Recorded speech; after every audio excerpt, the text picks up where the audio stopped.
Yo, happy Tuesday, Lefty podcast. Hey, all of my Chicago people, number one overall pick, baby. That's right. Blackhawks win the NHL draft lottery. Connor Bedard, welcome to the Chicago Blackhawks, my dude. Young 17-year-old, giving us the same vibe we got in 2007 when we won the number one pick. Got Patrick Kane. And just 4 seasons later, baby, Cup, let's go. The Cup is coming back home to Chicago where it belonged in the 2010s. We're bringing it back in the 20s. That's right. I doubt very seriously if the Bulls will win the NBA draft lottery, but it was a good feeling, Chicago fans. So all my Chicago fans that follow us, congrats, man. Congrats.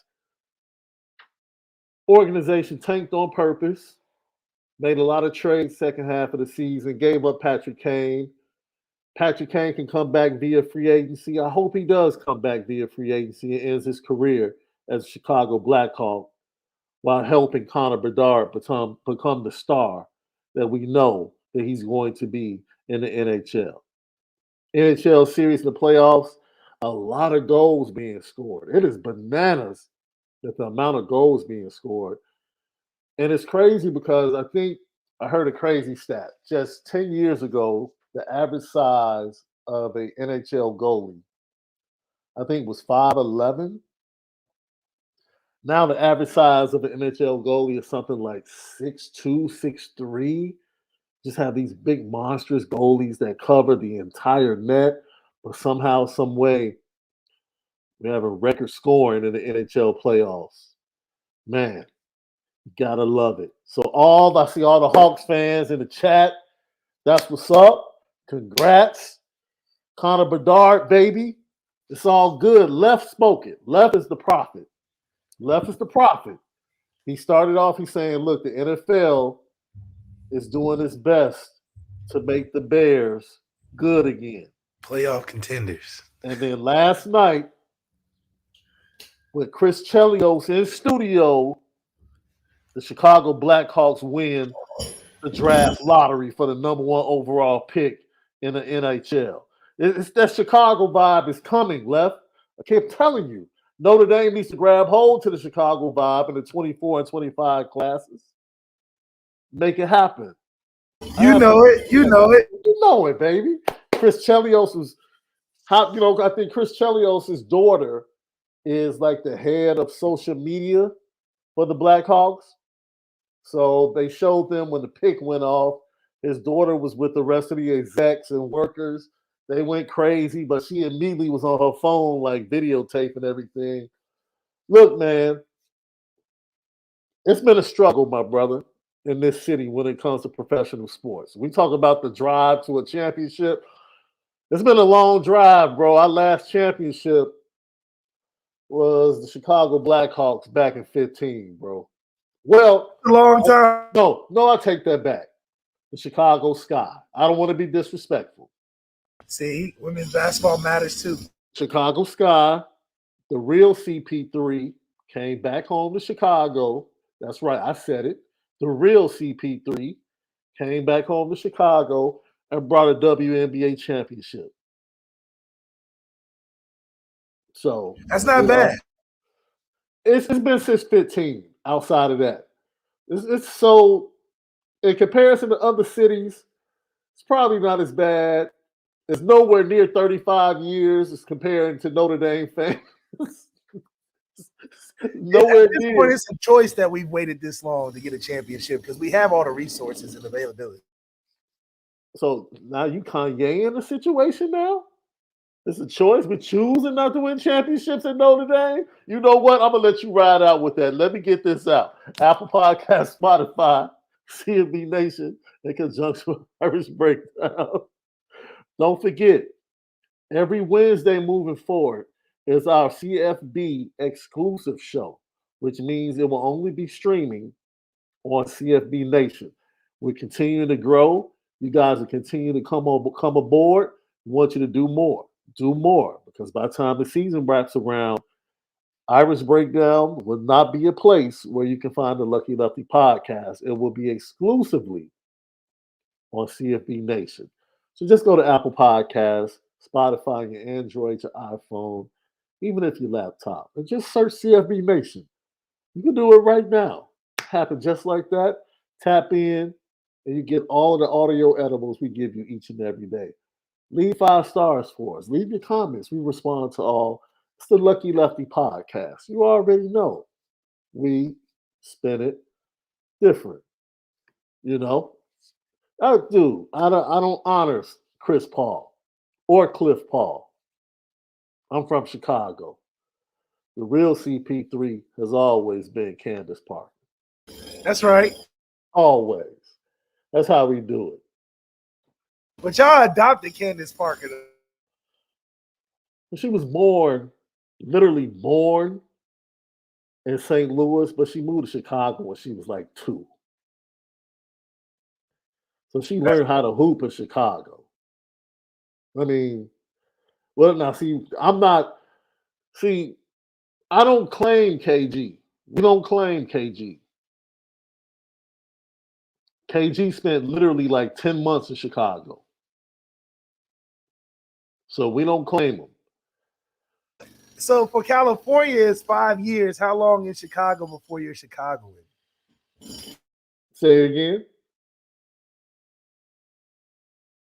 So in LA, it takes 5 years in California to be a Californian. How long do you have to be in Chicago? That's by law? Yeah, it That's takes law about in 5 LA? years. About 5 I didn't years. know that. I didn't know that. Wow. So my daughter would actually need like an extra year after she graduates to be considered okay. Wow, I didn't know that. I don't know legally. I don't know what it would be, but KG would have had to have been here minimum 2 years. Minimum 2 years. He only spent 10 months. He literally came over Kind of summer. had a pizza a couple times, that kind of thing. He Go to came White over the Sox game.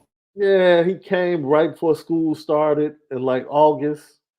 And then by the time June came, he was getting ready to be drafted. He was gone. So it was a short stint.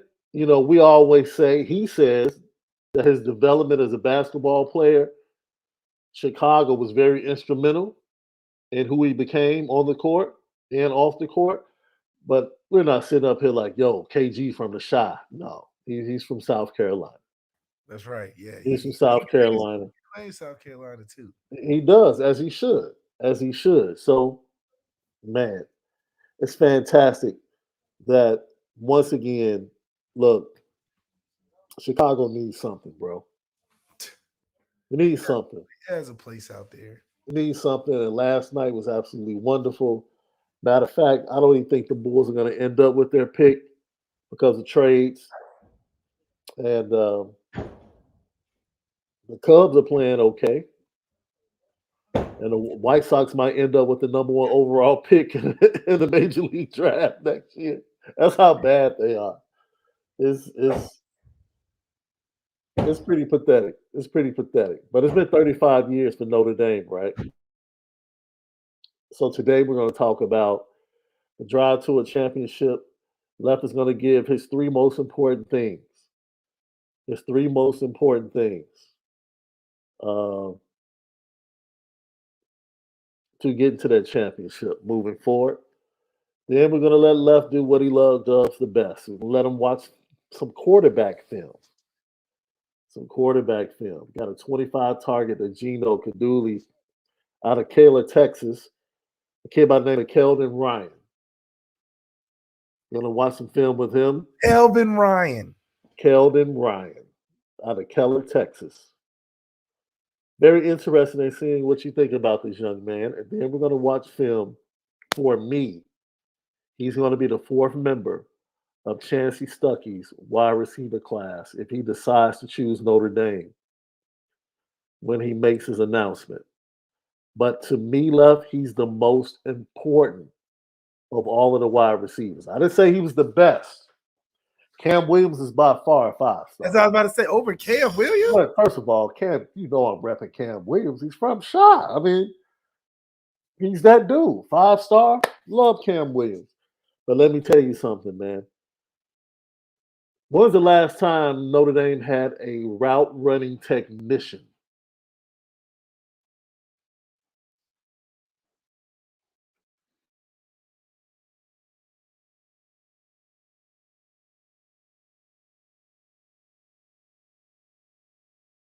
Maybe TJ Jones I think TJ Jones would probably be the correct answer, right? or DeVaris Daniels, maybe. Was DeVaris really I know DeVaris eventually turned into a technician, another Chicago area kid, by the way.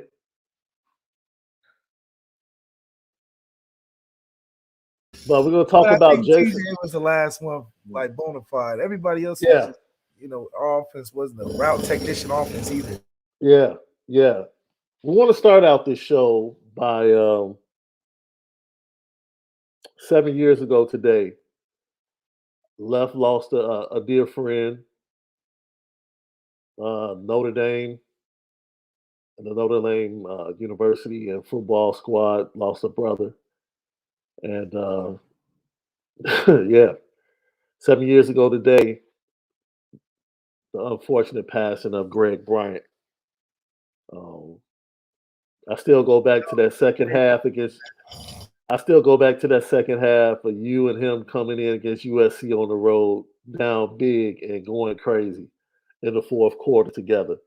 Put Um, things together, man. That's my guy forever. man, just the promise and what we thought was going to be with the combination of you and him in the backfield. And unfortunately, things happened at Notre Dame. He wasn't able to stay. And then after that, the untimely death. Um, I know you guys still talk about him a lot. And misunderstood, I think, is the word. Because you look at him not being able to stay at Notre Dame, and a lot of people form opinions.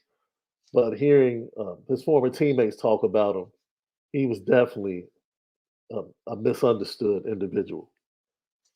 So, yeah, I should. Our thoughts and prayers continue to go out to the Bryant family and the Notre Dame family 7 years ago on today. All right, Left. Your top three things moving forward that Marcus Freeman must do to get Notre Dame to the national championship. Now, is this a long, winding road? Is this like Route 1 out in California? Because the 10, I'm cool with the 5. The five's cool. The coolest is the 5 is just a straight shot, right? You can go all the way down to Mexico, come all the way back up to San Francisco on the 5, bro. It's just the worst built one right It now. is, absolutely. But that Route 1 is scary than the mug on that coast, bro. That's that, that's scary in the mug. So you tell me which road is Marcus Freeman driving on to get Notre Dame to a championship, bro? Is it the winding road? That's beautiful scenery. There's nothing more beautiful than going from LA to Malibu on Route 1. Nothing more beautiful. But try it at night. Let me change my background real quick. Hold on one second. All right. It's crazy because if you guys have never ever been to Cali, right? Yeah, the 5, the 10, the 405, 210, all these different expressways. And then you have this 2-lane expressway called the one, Route 1.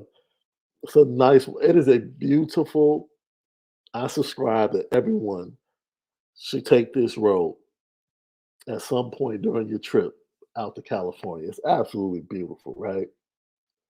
Driving up and down the coast, and it's just absolutely fantastic. The scenery, the views of the ocean, but it can get hectic, right? It can get hectic. You start coming around curves and you really can't see oncoming traffic. It's like It's a lot of faithful turns. Yeah, it's definitely not for city drivers No, at all. not at all.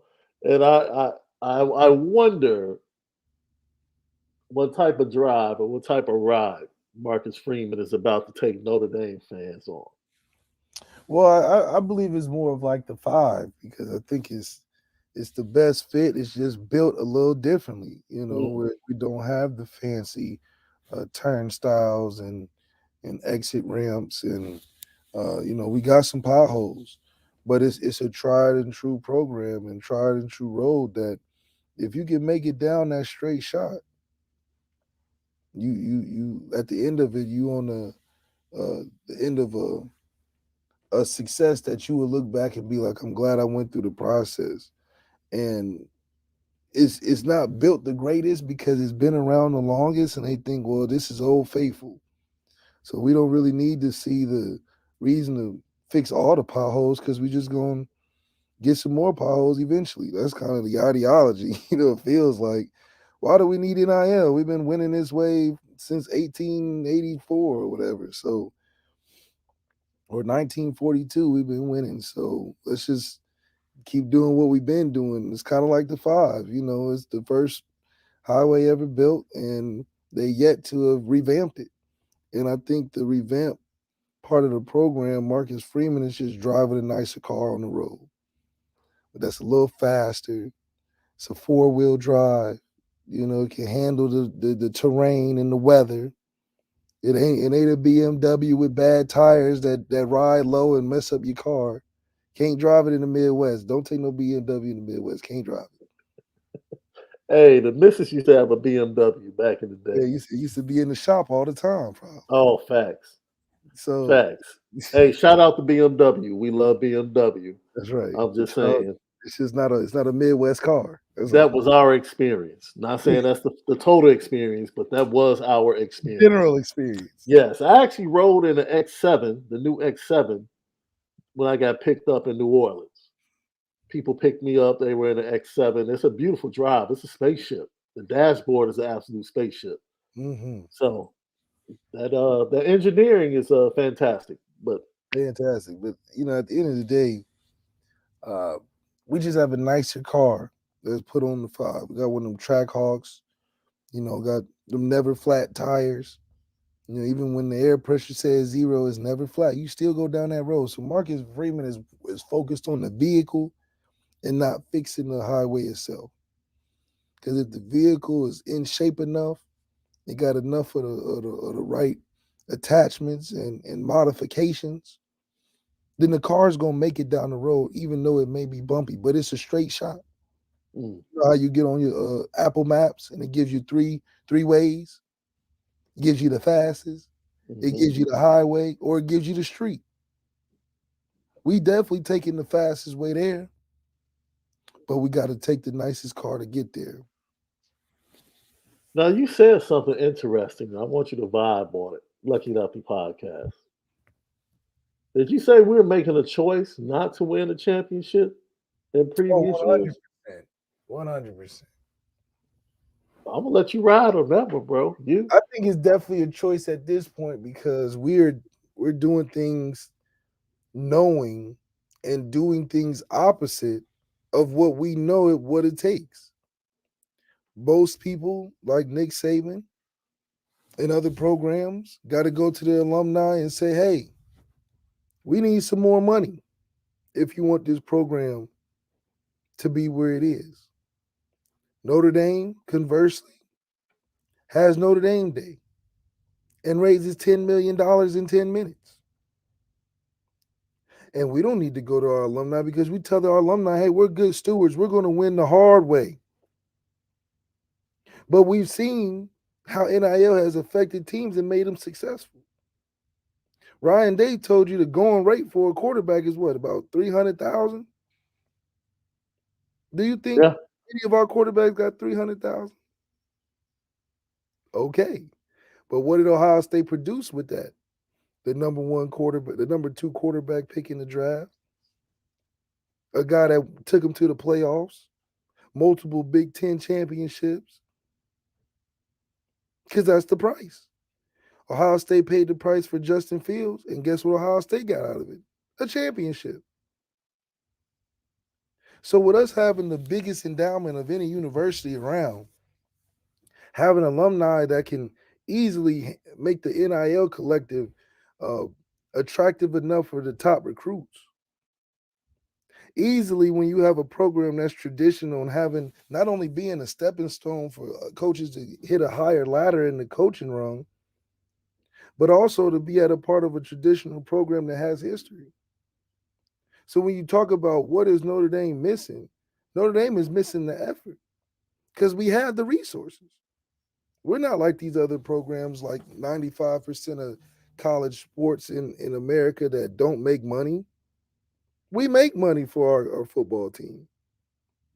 And other programs make money for the football. So it's an unwillingness. We got the coaches we need that can win. We just told them we didn't want to buy them out with the money we had. That's sick. We got the money and just don't want to pay it. And then cover it by saying is you don't know why, and it's just like that's the unwillingness to take that next step where other teams have taken it. The nature of college football has changed. And at the end of the day, we are still hanging on to the tag of being an elite program by operating as a Division III school. Through the essence of good stewardship. Like if we can win the hardest way possible, it's like what we talked about a couple shows ago. It's almost terrible if we win right now. Because if we win a championship right now, we'll never progress our program to an NIL to adjust to the standards of college football these days. Because we'll say, hey, we won a championship without all that stuff, without paying our head coach the minimum of head coaches in the country, with having no NIL, with having the resources and not expending ourselves because we got great coaches with the recruited players available. I mean, even with the basketball team and Coach Ivy and the men's basketball coach and the recruiting standards that are generally a roadblock. And it's crazy because we see other Ivy League schools that don't have the same standards. So it's a unwillingness to hold a facade while claiming that we're making progress when we're not. So it's an interesting dynamic. It's like you're telling me to cook breakfast, but taking my ingredients, but telling me to make the meal. How I'm gonna make the cake when you take the milk from me? I need the milk. Could be a Oh, vegan cake. that's what they tell you. Make a vegan cake though. I don't know how to make these bacon and eggs with one egg, but feed 5 people. See, Going to Waffle House asking for turkey sausage.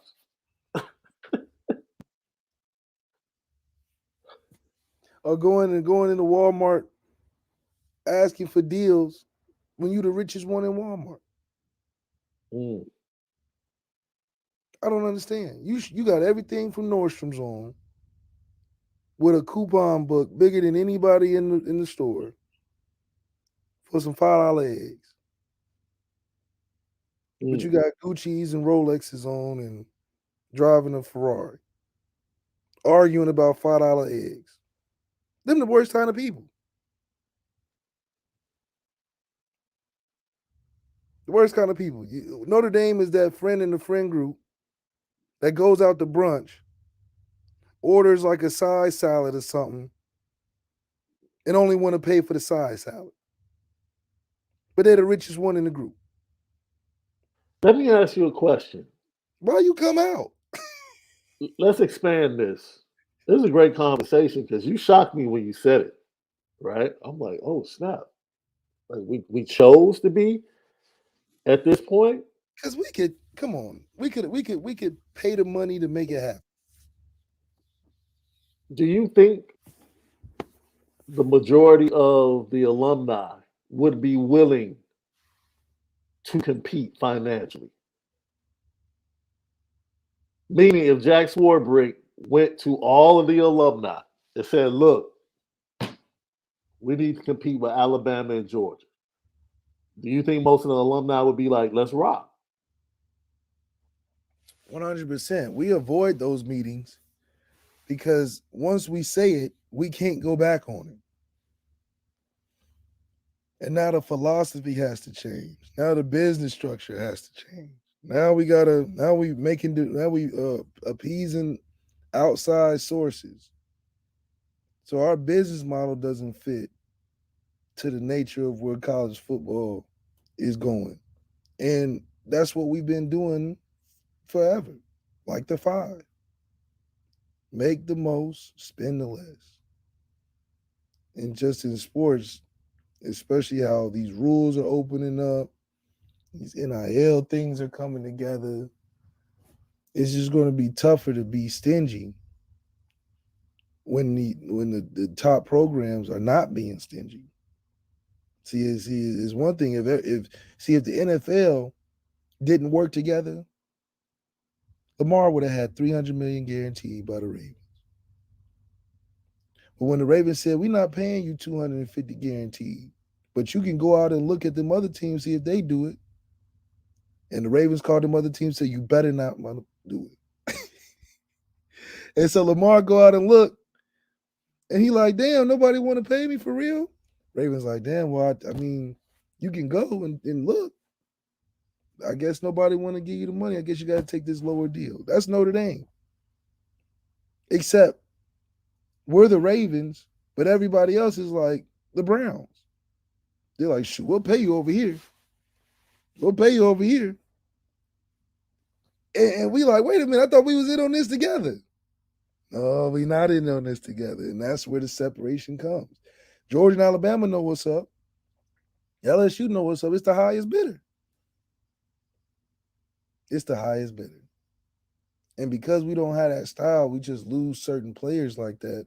On top of losing certain players to academic standards, on top of losing certain players due to NIL, on top of losing certain players due to X, Y, and Z. So we can make it easier for ourselves, but the unwillingness to, because we're holding on to an image and the portrayal of things, it doesn't help when you're trying to get things done like Marcus Freeman, who's trying to be transparent. Maybe he's damn near too transparent. So basically, he would prefer to be on a straight road, but due to certain things outside of his control, it may be a winding road to a championship for Marcus Freeman. I think it's not a winding road only because he knows the roadblocks in front of him. It's like being at a green light and not moving because he knows that, okay, I have academic standards. That's not winding road. I have to get over that. I have to find a way to switch lanes or something. It's not like I'm on the edge of falling off or anything, riding down only because these are roadblocks that have been there the whole time. Them potholes been there. Them big ass potholes in the five have been there. They ain't changing them. You just got to get around them. The academic standard, that's been there. Big pothole. Coach Kelly done busted plenty of tires running over that pothole to the point where he just took the exit lane and took another highway. He said, I'm tired of taking my car to the shop, replacing tires every 3 months because we can't fix these potholes. So these are obvious things that are in the way. And for us having such high standards and high morals, it just makes it a complete opposite way of we're going about it. And now at this point it's getting to the extreme because you got this transfer portal open. People can leave at any moment. People can go grab money at any second. I mean, think about USC compared to us. We're two completely opposite strategies. USC, they're gonna buy their players, get the players that are well known. Mm. They got the sun and the sunshine, the cool young coach. USC's ready to spend anything and everything. They a put together team. They're not really developing. They're getting developed guys.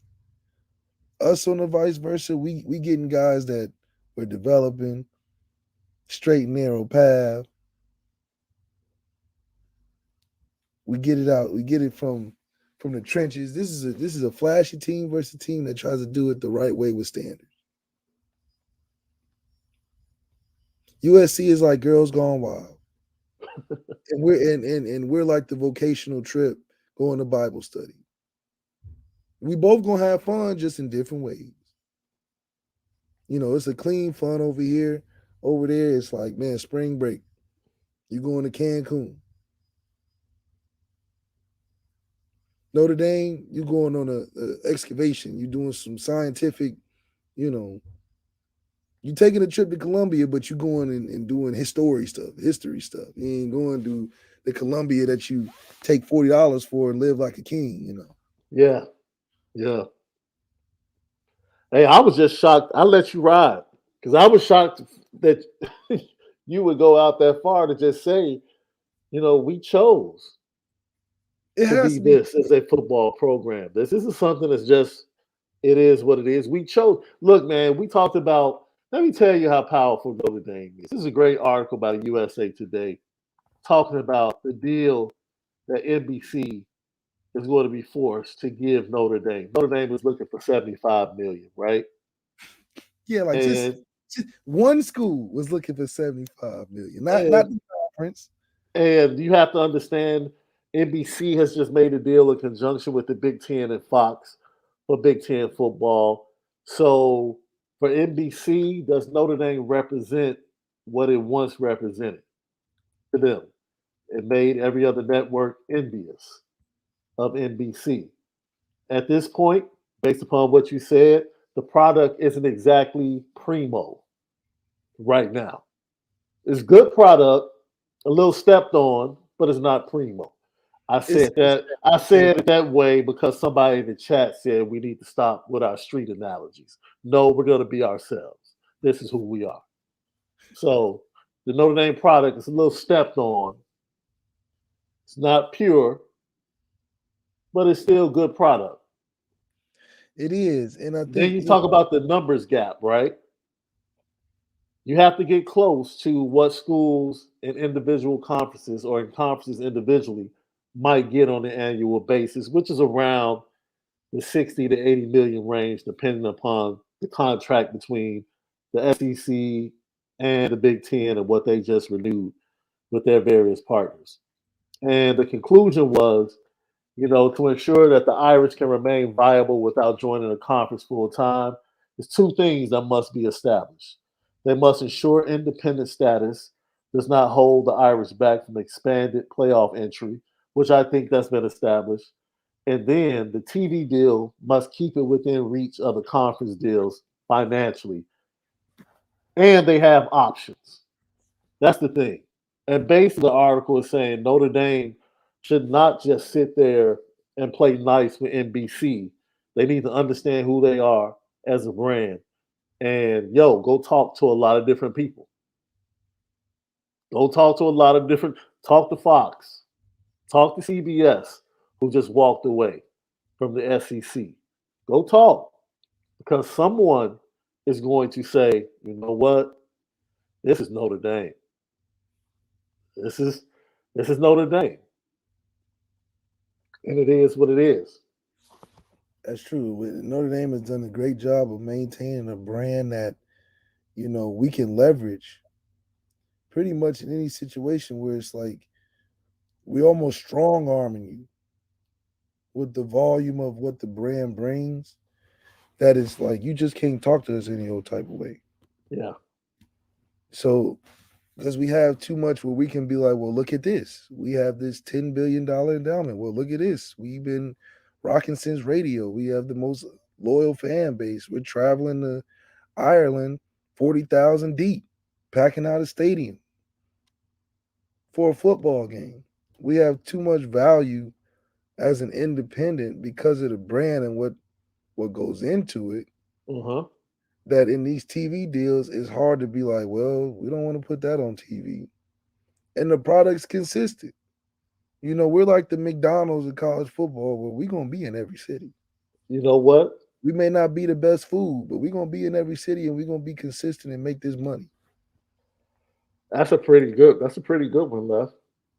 That's a pretty good one because I don't think anyone wants, you know, you ask me if I want a burger, Portillo's, Five Guys, maybe some, mom and pop spots downtown or on the south side. I'm not pulling in the drive through at McDonald's when I want a hamburger. Mm-mm.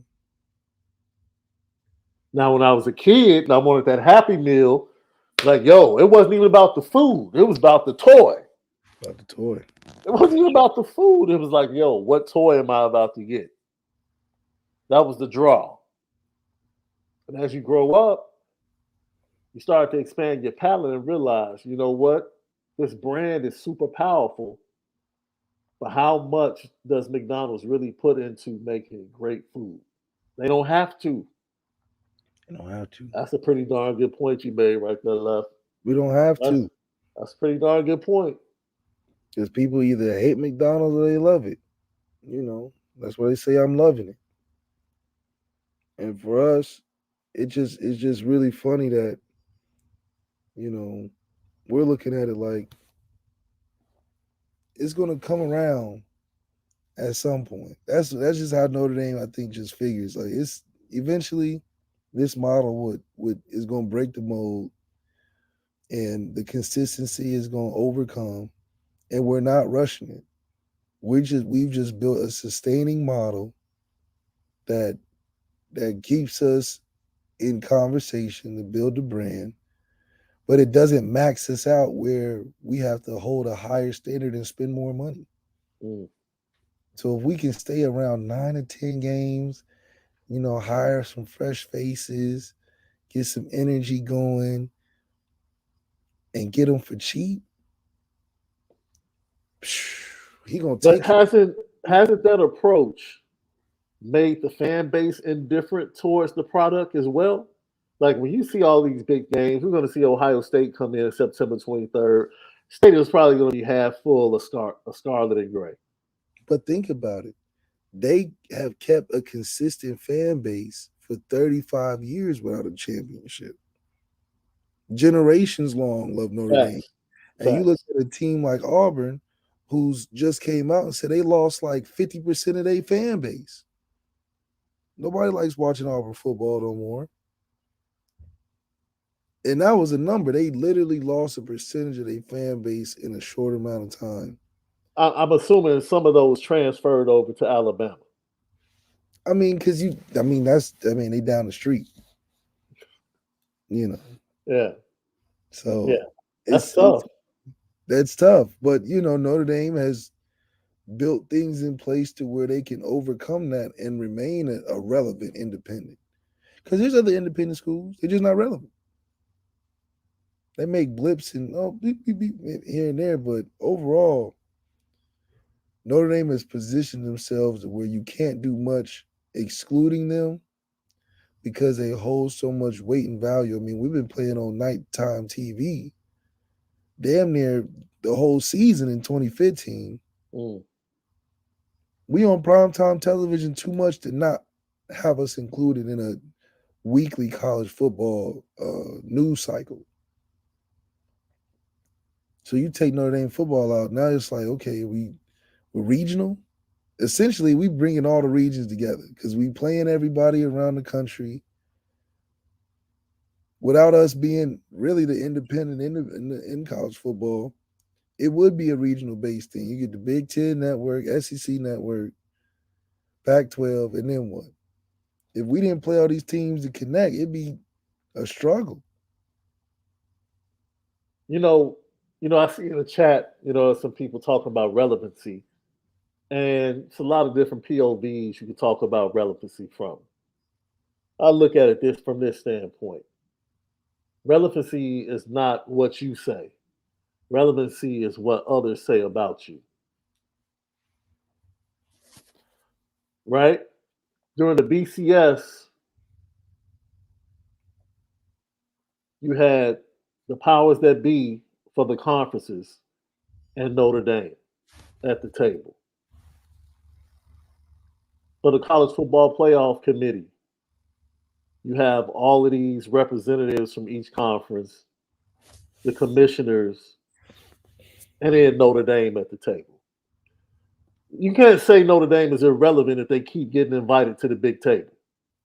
They're not inviting themselves to the big table. The others are saying, yo, we're not making this move without Notre Dame. Like Notre Dame had to be included for the playoff expansion. Like, okay, we have to cut a Notre Dame deal. If they're not going to join the conference, okay, they can't be top four. But this is what they can do. Notre Dame is relevant because the others and the connections to government, to the academies. And just because the academies aren't that good at football, don't think that they don't wield power in the business world. They do. It's a lot of different reasons that make Notre Dame relevant beyond the last 35 years on the football field. That's why they continue to get invited to the party. Exactly. Most of these teams outside their own conference aren't relevant. That's a good point. You don't talk about 90% of these teams outside of their conference. The only team you talk about outside of their conference happen to be the best teams in the country. So if you're not the top 5 team in the country, nobody's talking about Oregon, even though they win games. If you're not Alabama or Georgia or Ohio State or Clemson, you're not making major news. Yeah. We had Drew Pine make ESPN for transferring. Drew Pine was on your ticker down below while you had your lunch break. Do you think Drew Pine, if he left anywhere else, he'd be breaking news on your TV? It's because it was Notre Dame. Sam Hartman damn near got his own segment on TV when he committed to Notre Dame. That didn't happen for Spencer Rattler when he went to South Carolina. It was just, he just went to South Carolina. But when we make moves, college football notices. And that's what's interesting about what we're doing. Because it's hard to really have conversation without putting Notre Dame in the mix. Because think about the start of the year. The start of the year, we got the primetime game. We playing Ohio State. Mm-hmm. In the primetime slot. Not no early noon game. When's the last time Notre Dame has played a top team with the sun in the middle of the sky? Let's talk about that. Ohio State played Michigan last year in the middle of the day. When is the last primetime game Notre Dame has played when the sun was the highest in the sky? I can't remember.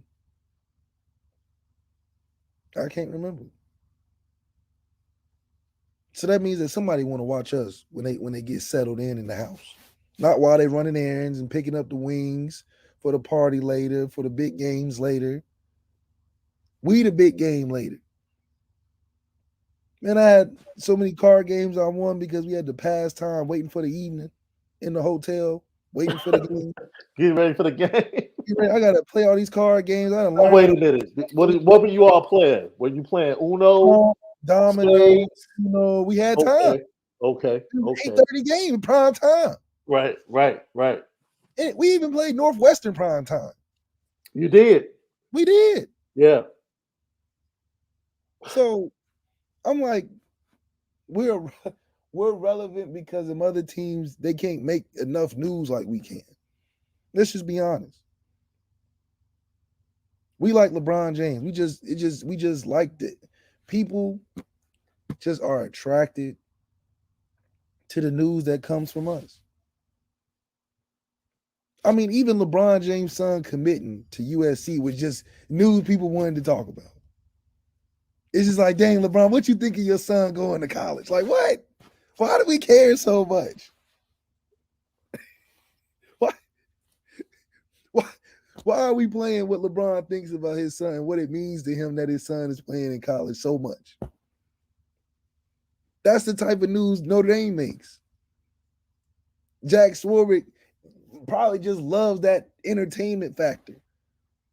Oh, let me spin it and act like we don't know why Andy Ludwig didn't want to come. Because people care. People care. So when you got the hearts and minds of the people, you're not looking to do anything else other than to retain that because that's profitable. We got the hearts. We the America's team, like Dallas. Dallas hadn't won in 25 years and got some of the worst fans, but they loyal. Cowboys. Yeah, they still call them an America's team and they ain't won yet. How? And the biggest brand in sports is Dallas. So it's like we are the Dallas Cowboys when it comes to relevancy and not winning like we are being talked about. Well, Jerry will spin. I'll give Jerry Jones that. Well, does he? He let Emmett Yeah, go. but he He had let given Emmett like go. he had given Emmett 3 contracts, bro.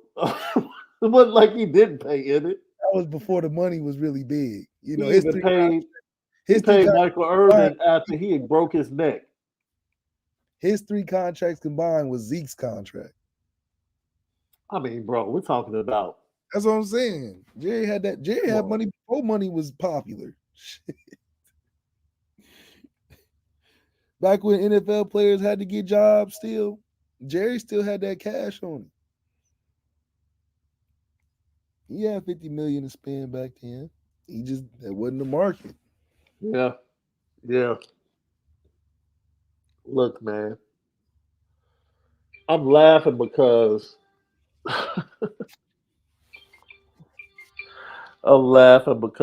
today was supposed to be another quote unquote visit for a certain 5-star out of Chicago down to the Sunshine State that everybody was sweating. Like, oh, he's going right back for another visit. And I laughed.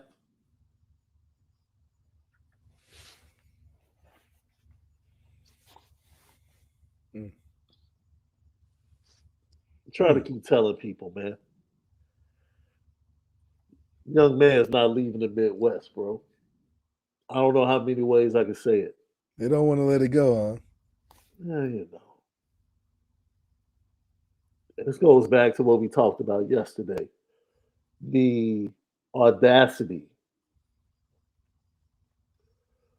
of Marcus Freeman. I don't know how I would have reacted, Left, knowing that at one point I had Peyton Bourne, Dante Moore, and Keon Keeley in the class. And to have the audacity to go right back at it and not back off.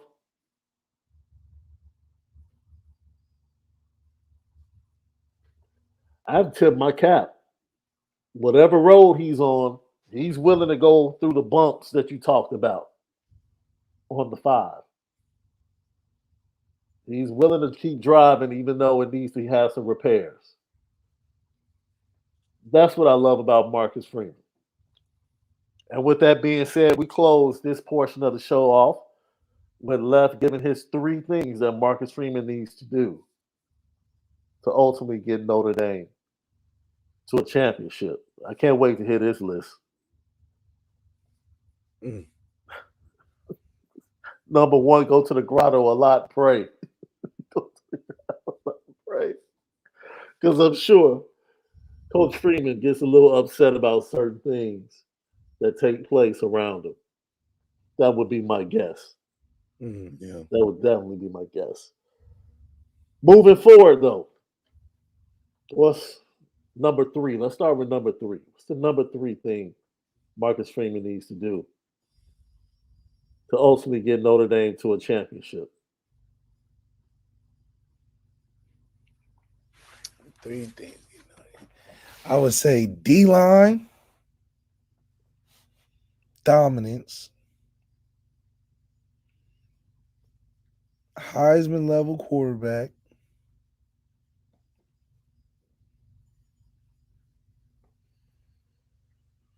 and to keep your staff intact for at least 3 years. Let me pause for a second, dude, because people irritate me. Hey, man, if you want a corny podcast that has no swag and flavor, go watch something else. If you're too slow to follow what we do, I don't know what to tell you. That's right. If you honestly think it took us 50 minutes to get to talking about the drive to the championship, we've been talking about it since the 7 minute mark. We do it our way. That's right. And if you need a translator, let us know. We'll help you out. Because we provide that too. You We know how they have provide that that as well. concert where they got the little person on the side of the stage doing the sign language? We can get that too.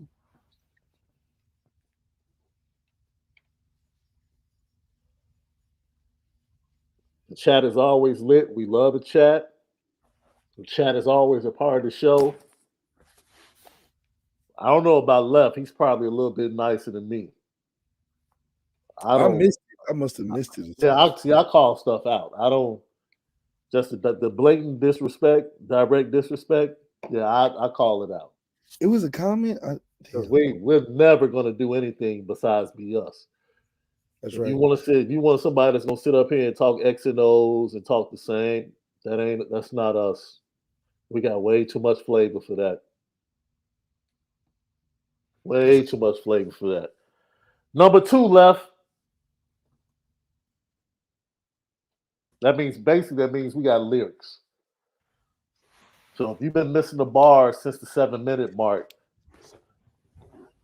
it's one of them. It's one of them. You got to play it back. You got to with the reference to the 5 and the reference to Route 1 and what Marcus Freeman was driving on and what he has to do. We've been talking about the drive to a championship for like 50 minutes.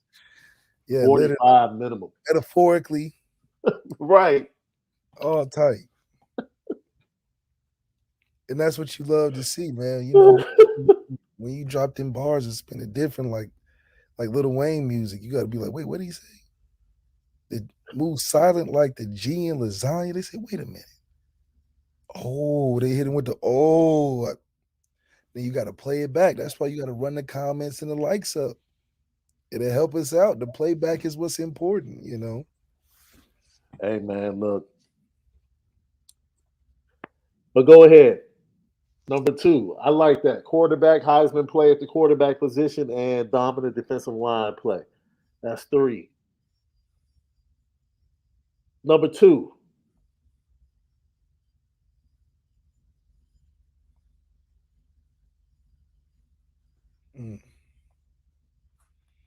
Number two was. I'll give you number two in my opinion. This is huge to me. Because that's cool. At some point, he's going to have to plant the flag in this football program. I don't know how. I don't know when.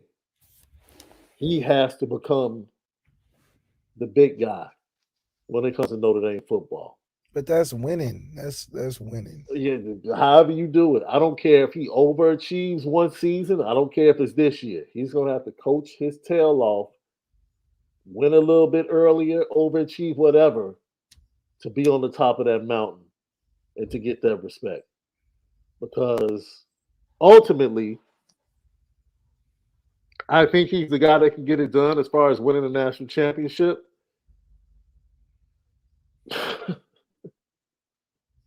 Well, they tell you in the city of Chicago to call your alderman's office, right? You're Mm. driving down the street, you see a pothole, call the alderman's office, report it, and then in turn, the alderman's office would make sure that it's taken care of. But ultimately, the alderman's office still has to call the city of Chicago for the city of Chicago to come out and take care of it, right? That's right. Like all the differences that you talked about with administration and choosing not to be elite in a lot of different areas in college football. Notre Dame and Marcus Freeman, they're going to have to fight through all of that and go above and beyond that. Yeah. And just pretty much say, look, we're going to win in spite of. And now, when we win, you're going to come to the yard. We expect you to come to the yard. We expect you to want to fully invest once we win. But you know what? That's cool. If you don't want to invest right now, that's fine. We're going to do it without you. And then we'll see you on the back end. No, seriously. And that's really what it is that makes it so interesting is that his challenge is almost twice as hard. Because just imagine the world when Notre Dame was on Marcus Freeman's side Yeah. and was like, oh, you want Richard Young? What is it going to take? Oh, we want to retain Keon Keeley. What's it going to take? Oh, you want to take the team here? What we need to do? You want Andy Ludwig? Bring him in. Bring him in. Yeah. Let's get him. Let's get him before he leaves out of here. If that was the case, I think we would be in a whole lot better situation. We would have Dante.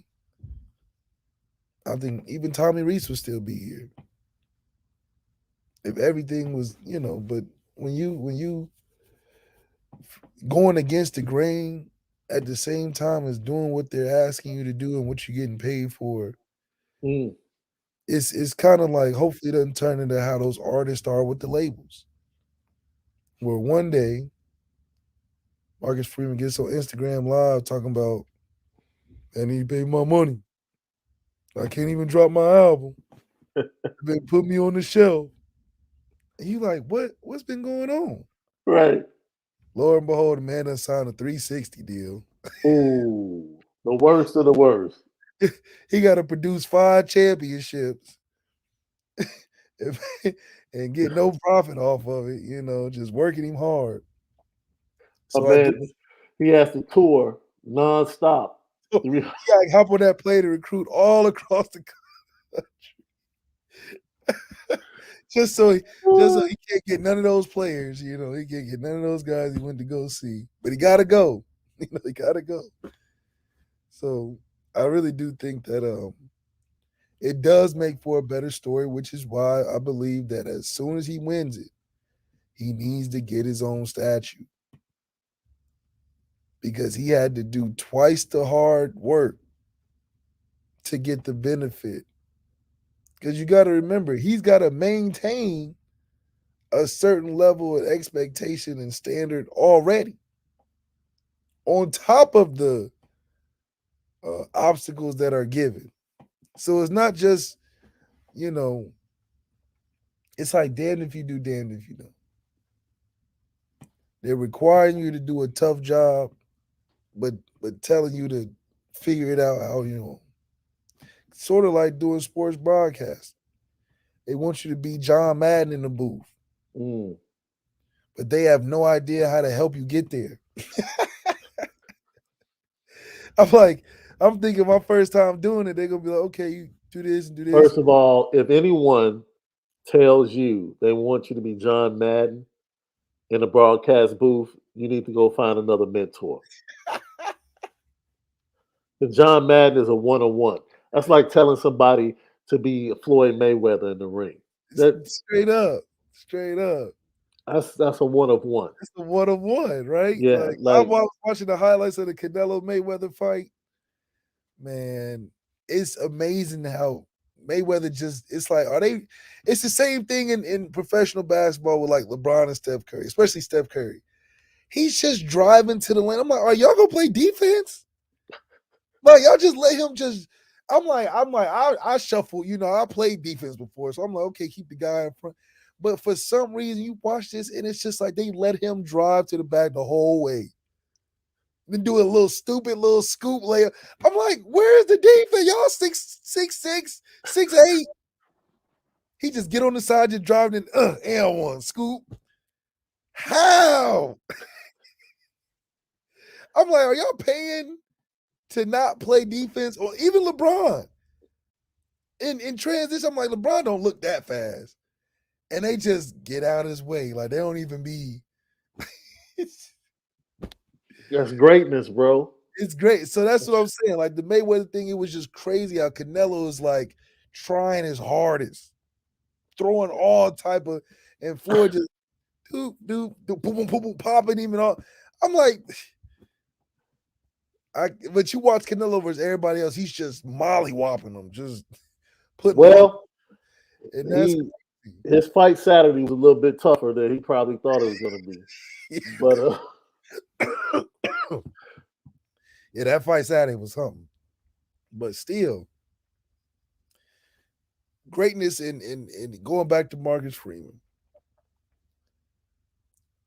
My biggest hope is for him to make it look easy. Because understanding the type of route that he has to take, yeah, are things that most people wouldn't accept the job for.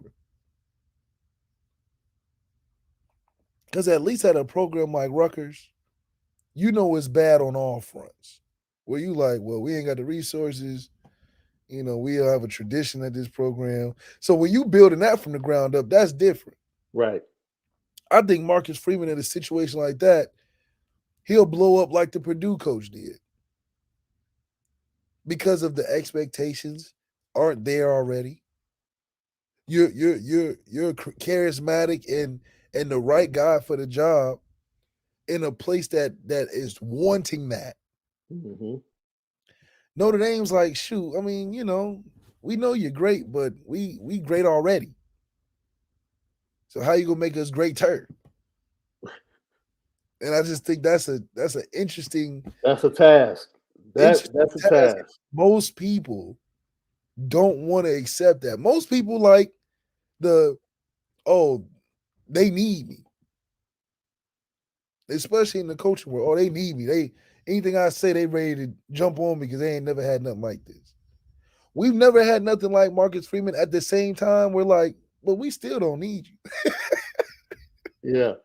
Like, yeah, you do everything, a little better than our last guy. But we still don't need you. If we decided today that we want to move on, we're gonna move on. No severance package. And you bet not mess up the brand either. Don't have no four-win season. Right. We might not even let you make it the whole season. Seriously though, like this is serious. And Marcus Freeman knows that. I think he knows that. I know it. So that's why I think he's the right man that has the gall enough to even take this opportunity on, because the winningest coach of all time gave up. Think about that. The winningest coach of school history couldn't even do it. That's how you know this shit is impossible damn near. And that's why number one on the list has to have the patience of Job. He's got to. Because if the winningest coach since 1942, and we've had great coaches, but the winningest, like the one that added up and stacked up the most wins and took 10 years to do it,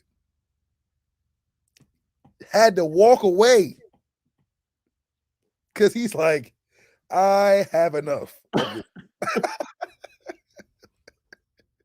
So even the guy that won the most couldn't do it. Yo, that guy Brian Kelly went through like 3 different versions of. He was like Chrissy on The Sopranos, right? You remember when Chris first came on The Sopranos, dude? He was trying to get made. Yeah. You know what I'm saying? He was trying to become the heir apparent. He was real cool. Then he becomes made, and he's like, man, Man, he's getting his balls busted. He's having to kick up. he's like You this. know, going through this. And Tony's mad because he feels like Tony tried to sleep with his girl in a car accident. Now he's battling with that, wanting to kill Tony, but yet still wanting to be loyal. Then all of a sudden he wants to be done with all of it. He And just, he thinks he's Martin Scorsese, right? Like, that was Brian Kelly at the end. Like, I just want to be oh done yeah. with all of it. He said this I wasn't worth it.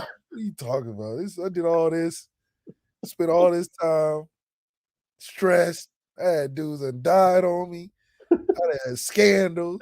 right, I done been through all type. Can't recruit nobody. right, right. I'm golfing, and then I'm gonna walk away when I get this winningest thing. I'm out of here. I'm tired of this. And y'all Right. not gonna pay me? Oh no. Y'all done fired all my friends. I mean, I mean, Coach Kelly got his worth, his full worth out of Notre Dame. I think if you had to squeeze Notre Dame for everything they had, I I think think he did it. I think he did it. I think Yeah. he did. And I don't think that that's Marcus Freeman's route, and it shouldn't be. Marcus Freeman should be a high impact. I'm giving give myself 5 years to go and try to do this. Because Notre Dame gonna let me go till I get tired, like the punch bag. They're gonna let you keep hitting it, and then when you about dead tired, they like, you done? You want some more? Because Yeah. that's what it is. Yeah. It's a punching bag that you're not getting no wins from it. They're gonna keep giving it to you till you get tired.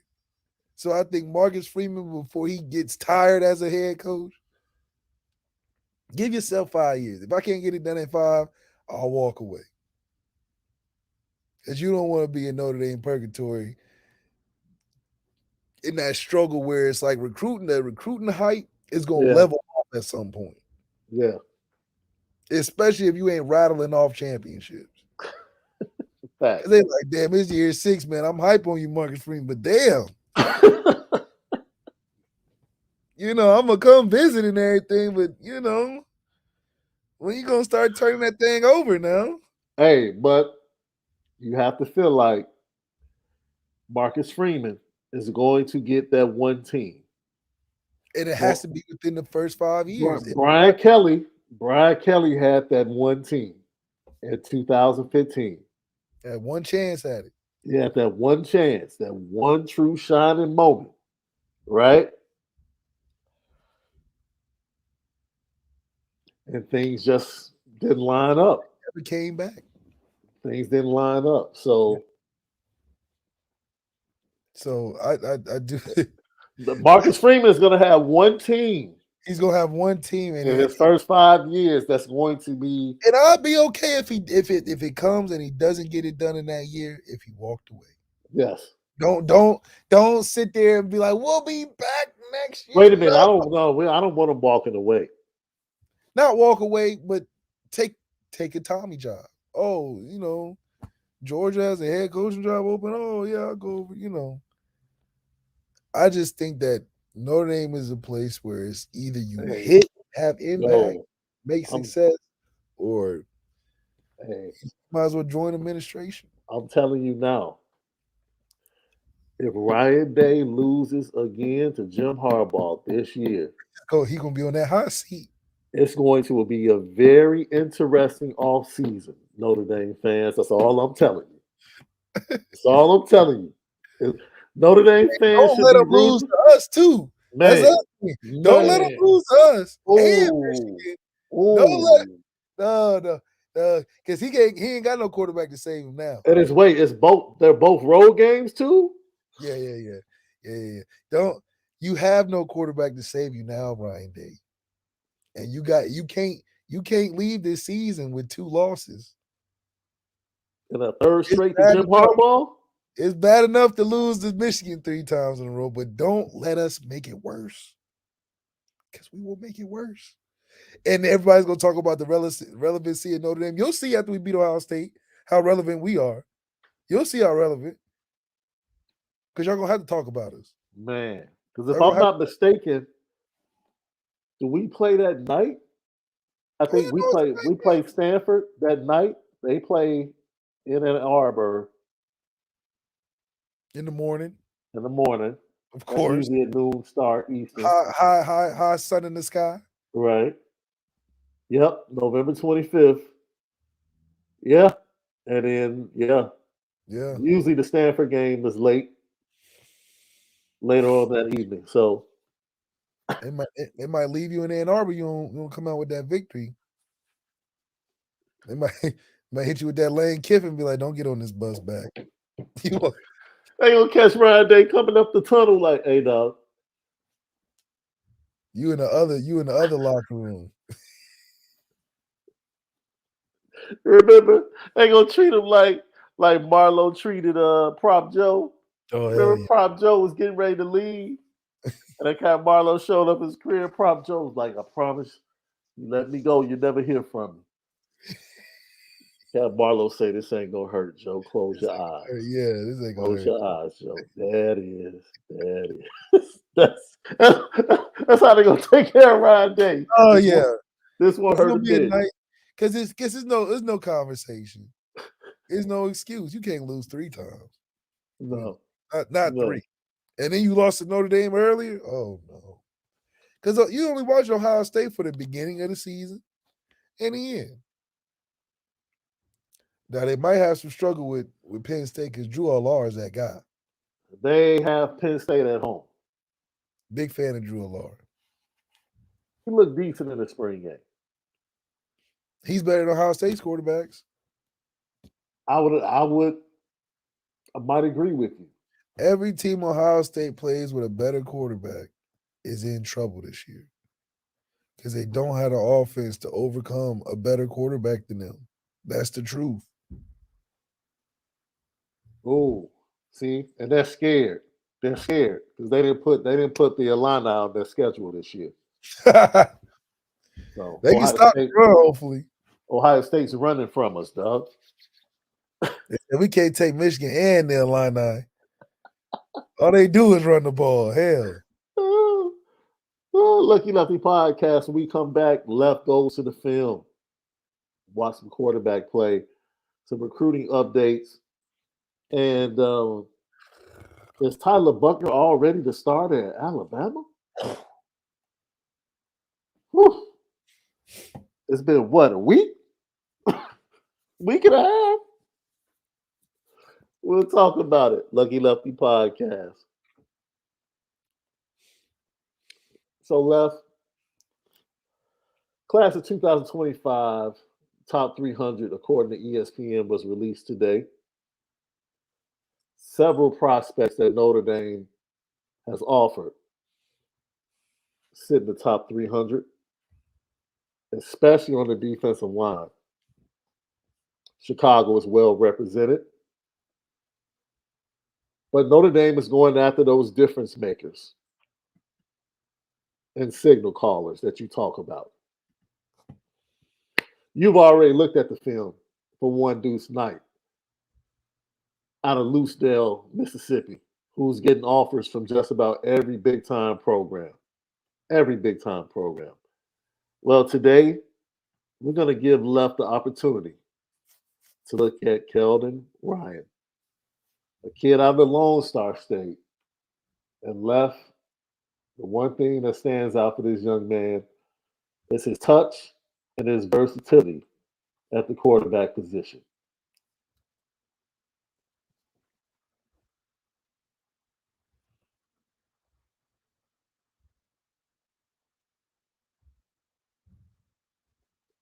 Okay. Uh Okay. He run like like the VCR was sped up. huh. Short choppy stuff. Another nice seam route, good touch.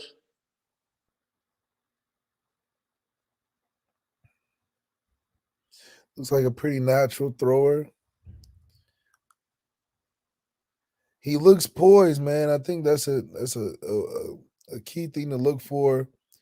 A guy that doesn't look like pressure is going to make him change the way he plays. I like that he's quick and sudden. and he looks relaxed, even when it looks a little hairy. He's not jittery in the pocket. You know, some guys are just quick, like quick to just get away from pressure or get away out of the face of danger. He's relaxed and poised in the face of danger, can be relaxed and calm in the pocket and still deliver the football. So that's something that you can value just as a guy that you're recruiting when you're trying to look for what makes him different. Uh, the natural throwing ability is I like a lot because if you have a natural thrower, you can just do more in an offense. So you don't have to spend a ton of time trying to fix mechanics or something. He can just naturally feel out the game. Um, I like him a lot, man. I like the fact that he looks different even in his drop. He's kind of taking that old school back pedal drop, but it keeps him open. He can see the field better. And, you know, quarterbacks usually don't drop like that anymore. So I like that he has detail, you know. Left, I'm saying this only because there are certain things about him that remind me. You talk about his ability to move in the pocket, the natural throwing, the calmness. He's very Bryce like. I'm not saying he's Bryce Young, but he has a Bryce Young way of playing the game that I'm like, yo, for him to be doing this as a sophomore in high school. Yeah, he definitely has the poise of what you can consider the type of quarterback Bryce is. You know, I think the Bryce is an archetype of quarterback of what we're seeing nowadays, where these kids are just like developed in the sense that they know the game well enough to be confident. Where this is a confident anytime you're playing this relaxed and poised, you're not worried about what the defense is going to give you because you know what you're doing and you trust in your ability. Like, you know, sometimes, you know, when I played, I trusted my ability to know that I wasn't worried about what the other team is doing. So I could go out there and kind of Caleb Williams and freestyle the way I do it and make it look fun. Like you watch his game, he's fun to watch, right? I think a lot of these quarterbacks that are quote unquote big time quarterbacks, like Austin Novosad and stuff, he ain't fun to watch. Mm. You watch his team, you're like, yeah, he's good and all that. But you see stuff like this, you're like, oh, that's fun. Oh, this kid can play. Off of the pure enjoyment to watch. I think a lot of times recruiting is overthought, especially when it comes to quarterbacks. Sometimes if I don't like watching a film, I just might skip through it.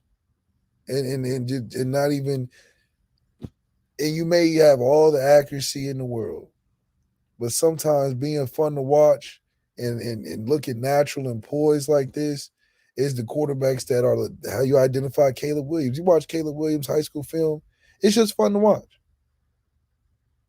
He's making all type of different plays. He looks relaxed. It doesn't look like the game is too hard for him. And as long as guys can make it look easy, I mean, it's what you want to see. So this is definitely the type of kid that definitely gives you Bryce Young vibes, but this is a kid that can take us to the next level. You get a kid like this in your backfield, I feel good going into every game, especially the big game. He looks like he's a big game kind of kid from his poise and his maturity. You can tell that he's not gun shy, and he's hitting all types of levels of throws. He's hitting outside throws. He's hitting throws on the move. He's hitting throws from the pocket.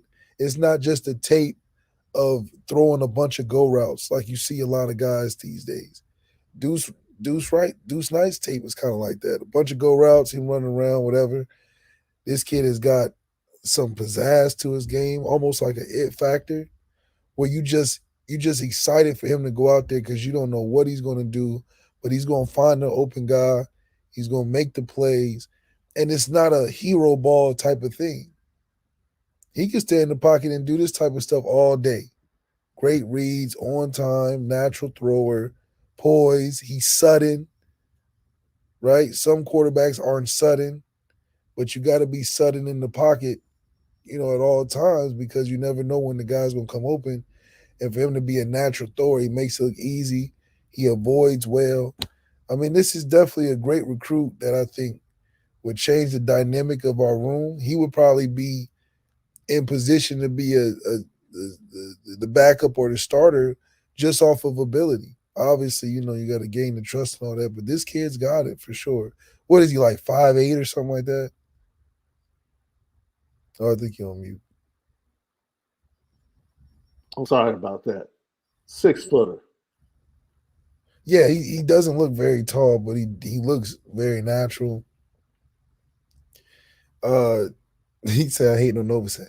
I'm not hating on Novosad, but Novosad's not interesting to watch. Like, yeah, he's a good player. He can make some throws and stuff, but I can just imagine a more intense D line he'll have trouble with because he's kind of stiff.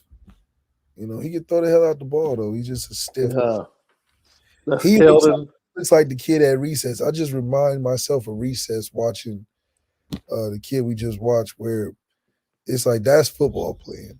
Kelden Ryan, All Saints, Fort Worth, Texas, 6'2", 185 left. Yeah. 6'2", 185. He's probably 6'1". It's listed as 6'2", 185. Just a sophomore. This is, this is where, as a coach, this is where it gets fun for you, right, Left? Because you go look at kids for Lakewood High School, right? Your offense, your program. This is where it gets fun for Gino Gaduli, who's in Texas, meeting this kid, going to his school today. You have Deuce Knight, who is almost a unicorn, 6'5", left-handed, big arm, can do it all.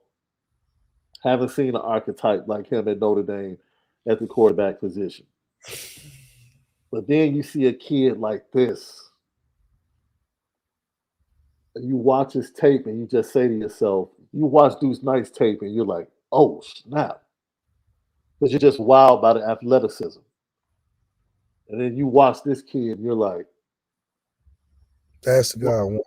why am I excited about a kid just really throwing the football naturally? But it goes back to what you just said. Like, you as a quarterback, you're sitting here like, yo, I'm excited. I'm entertained watching this young man throw. And most guys that are entertaining to watch are usually the best guys on the field. Hell, Baker Mayfield was entertaining to watch in college.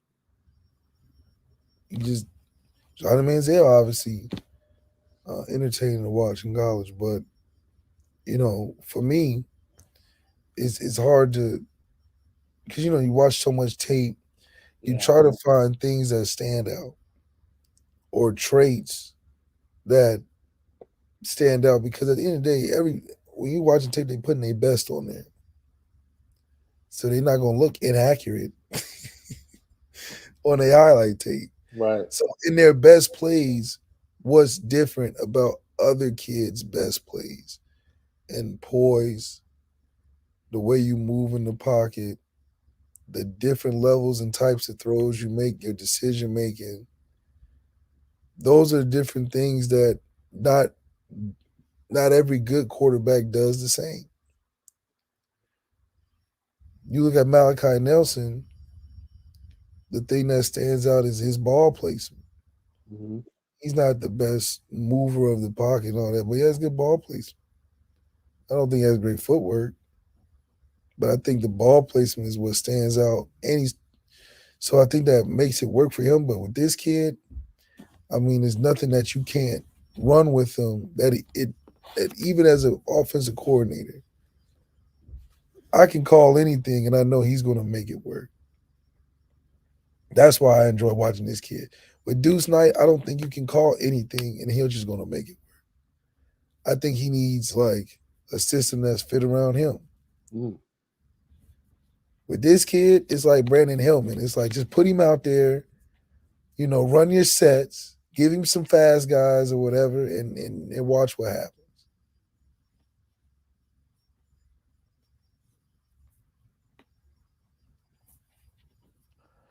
I'm sitting here thinking about that. So, you would rather have the less talented quarterback that you can do anything with than the uber talented quarterback that you have to build something around. Yeah, I think the Deuce Knight, he's what you want if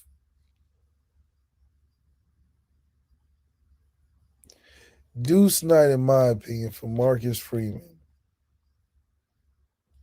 is one of those close your eyes and just take a dive on it because at worst, he's more athletic than everybody else. The other kid is I've done my due diligence. We can win with what we have around him. And when in doubt, he's going to make the plays necessary to win. So as a coach, I just have to do a great job of surrounding him with the right talent, encouraging him with the right coaches, and making him my guy. And I really believe the kid like that, you have to make him your guy going in. If you get him in there competing with 3 or 4 other guys, you're just not going to find the significance in where he can play because he's one of those guys that gets better the more the ball is in his hand as time goes on. He may not be starting hot, but by that fourth quarter, is his time, and he's going to be able to overcome those challenges. So, it's to have both, to get both is great. But if I'm Marcus Freeman, I'm getting the kid who just watch because that's what Notre Dame needs at that position. Having Deuce Knight at right now for Marcus Freeman is like having Tobias. It's like, yeah, you are uber talented, but you fit a role. You know, Jay Henry asked a question. Bryce Underwood. That's Bryce J. Underwood out of Michigan. Look, Bryce J. has been the number one quarterback in his class since a freshman. He's going to be the number one quarterback in that class. The dude has won what, back to back state championships.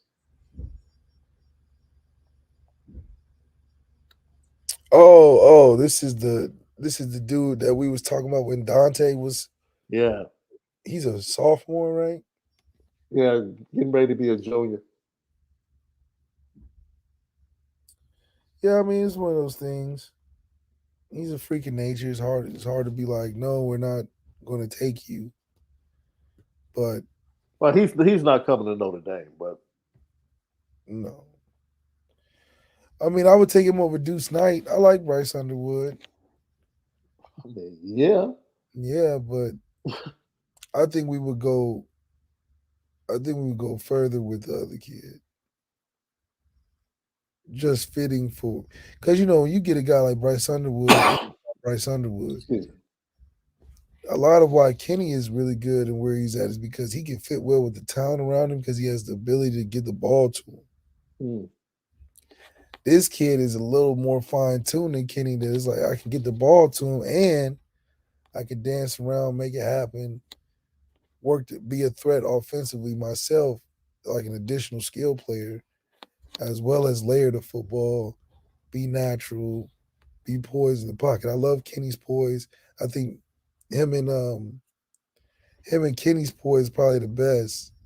Just from being unbothered, I think it goes a long way. When you go higher up, the more confident you are in that aspect.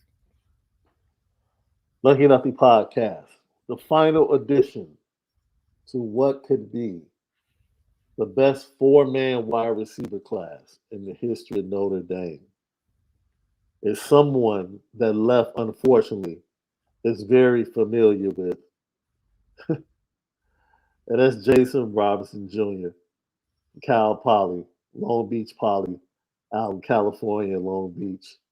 Left, this young man, I don't care how you slice it. He is the ultimate technician. And like you said, we haven't had anyone That's my like that. team. That's crazy. That's your squad. Yes, it is. He had to get I'm on you. the sideline too. That's crazy. I remember that play. That's crazy. I remember that play. Yeah, I mean, he's obviously everything you want from a receiver from a skill wise. Can run every route, the dude's super quick and fast. He's tough. I think that's one of the things that I like about him the best is that he's gonna do all this. He ain't just gonna catch and run a good route. He gonna catch it and then try to run you over, try to make a dude miss, get the most yards he can. Yeah, he's that type of guy. So that's what I like most about him because he's small and you be like, oh, you could just rough him up. Nah, he gonna try to catch it. He gonna catch in traffic. He's gonna try to get yak, and he's gonna get open, and that's the best thing about it too. Tough grabs, all that. He runs this route. That's versus zone, but he runs this route against a double team that'll be coming up in a few minutes. It's just like, okay. We have better concepts than Poly. My whole problem with Poly is that they just have better athletes, so their basic stuff is like just way better. But we coach better at Lakewood, you know. But yeah, I love Jason Robinson. I think his best thing is that he's tough after catch. So he'll take these 5 yard routes because he'll probably play some inside, maybe some outside. But he can do a lot. Look, I stand on it when I say tip of the cap to one Chancey Stuckey with his second recruiting class because this might be the greatest four-man haul at the wide receiver position that Notre Dame has ever had. And I mean that in all sincerity, Left. Well, if we get I'm not, Jason Robinson alone, that'll be one of the better elite ready-made guys coming out of high school. If you got to think all the receivers we get coming into high school are unfinished raw products. Chase, Miles, EQ, uh, basically everybody after the DeVaris class. Because DeVaris was the number one receiver, 5-star, coming out of high school. Every receiver after that was projects. Corey Robinson, Corey Holmes, CJ Sanders, uh, um, Chris Brown. Amir converted from running back to receiver. Who we had? Who else we had? Will Fuller was a 3-star. CJ played receiver, but he came in as a safety. So all our receivers, we didn't have just a bona fide 5-star to come in. They were all raw and unfinished products. Jason Robinson would be off the bat one of the best recruits we've had ever at receiver because he's a ready-made product coming into high school like most 5-stars that go to these other schools are. So from a starting point, yeah, Jason himself will be one of the best receivers coming in. He's not like Michael Floyd coming in where you're this monster of an athlete. This is a skill role specific receiver that's dominant in what he does and a master at his craft. absolutely right. Couldn't have said it better. Lucky Lefty Podcast, audio edible each and every day right here. CFB Nation in conjunction with Irish Breakdown, Apple Podcasts, and Spotify. Subscribe on YouTube. The thumb that goes up, smash that for us right now. We greatly appreciate it. Of course, it helps out with the views. It's the Lucky Lefty Podcast. You already know. We spin it different. Left, Tyler Buckner's already looking to be the starter, bro. That's the way it's looking according to those down in Tuscaloosa. He was recruited by Alabama out of high school, ultimately decided to go to Notre Dame. The freshmen that they have really aren't in the race. And yet and still, it seems like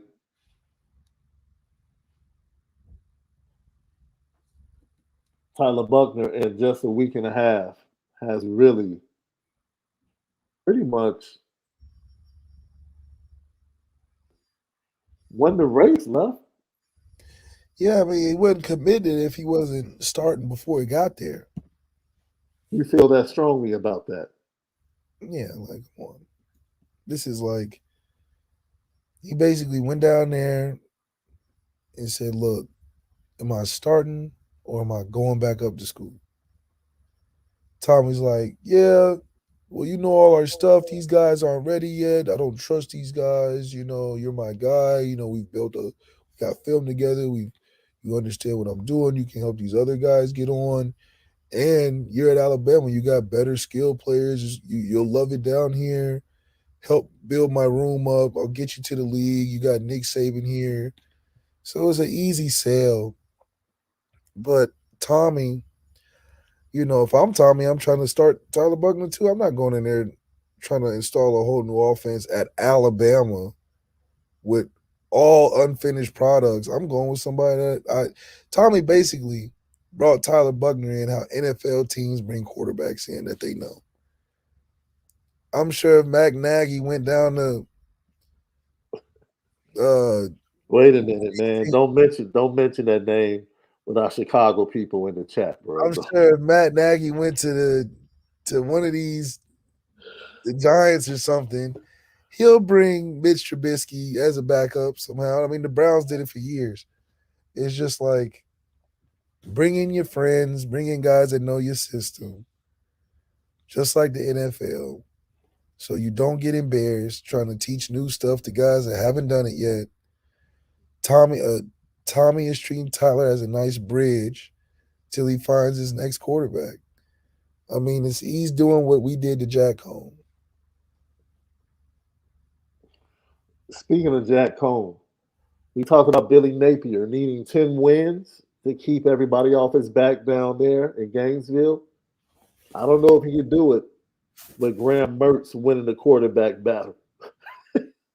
Oh, he won? The, Oh, he won battle? yeah, he's reports are saying he's winning the quarterback battle after the spring, and yeah, good luck. Hopefully he can stay there long enough till DJ Langway gets there.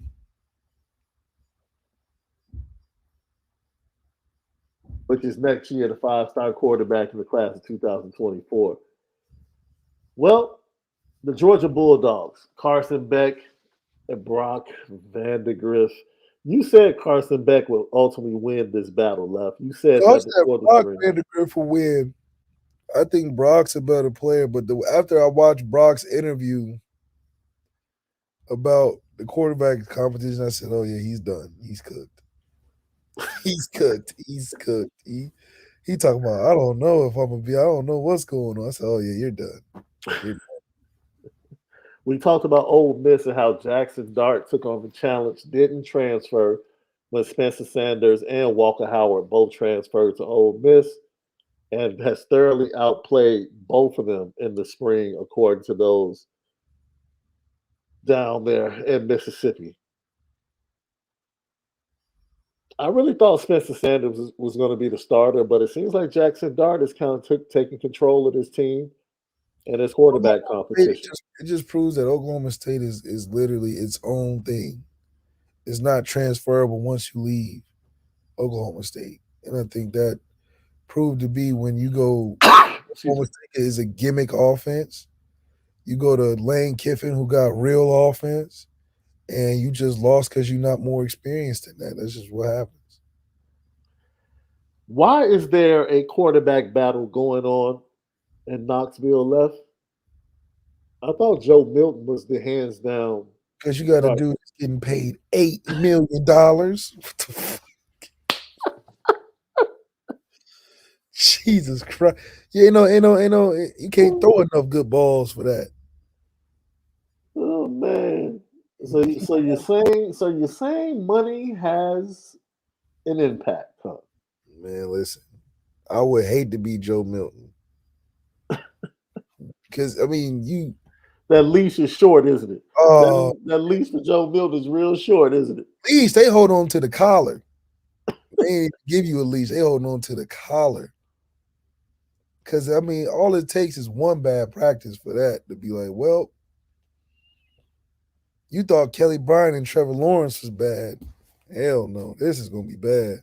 Because even if the guy's not ready, you have to get him on there. Mm. So you're gonna do this BS 2 quarterback in the game system thing to try to transition. Joe's gonna play terrible. Nico's gonna end up playing too early and be terrible. And then it's just, yeah, that money situation ruined that. We go out to Westwood. 4 quarterbacks vying for one position: Dante Moore, Ethan Garbers, Colin Schley, and Justin Martin. Post spring week 1 favorite, drum roll, guess who it is? It's Dante Moore. Of course. Of course it is. Of course he's a projected starter coming out of the spring. No surprise there. Once again, NIL, you're paying somebody, and if they're good enough, you might as well get them on the field and start receiving the benefits of their play. Yeah, I mean, good for Dante. Him and his dad finding the right spot to play as a freshman. I think that was always in the back of his mind. And, once Tommy gave CJ the guarantee, I think, he opened his recruitment up and it wasn't too late. Found a good spot with Chip Kelly. So hopefully, he does well. I mean, we don't play him, so he's going to be in a lot of tough competition playing Caleb and Bo Nix and Shador and Drew Pine possibly and Cam Rising. So he's got enough on his plate. And Quinn Ewers seems to be holding off Malik Murphy and Arch Manning down in Austin. According to reports, he will be the starter this fall for the Texas Longhorns and Steve Sarkisian. Steve ain't stupid now. Hey, But he probably had to tell Peyton, like, look, I have to start this other kid to protect your son from getting embarrassed, or cousin or whatever, nephew from going. He not ready yet. Quinn Ewers is ready though. But he'll play next year over Malik Murphy. They're gonna do Malik so bad. You might as well just come over to Notre Dame, man. you said that's a given, huh? Oh man. You think Manning gonna sit there for 2 years? Are you kidding me? No. Oh no, no, not at all. If Dante Moore was here at Notre Dame, early enrollee, fans would be clamoring for him to start, wouldn't they? Do we still have Sam? Yeah. Even with Sam here, I guarantee you fans would still be like, yo, let's go. I don't know. Sam's pretty accomplished. I think his situation at UCLA is different because those guys are. That's a that's a good point, Jason Smith. If Dante had committed, I don't even think they go looking for Sam. I don't think so either. I think it'd be a competition between Tyler and Dante. Ooh, Tyler might have gotten his feelings hurt, bro. They've been hurting Tyler's feelings since Jack Combs. So. Because that's even worse.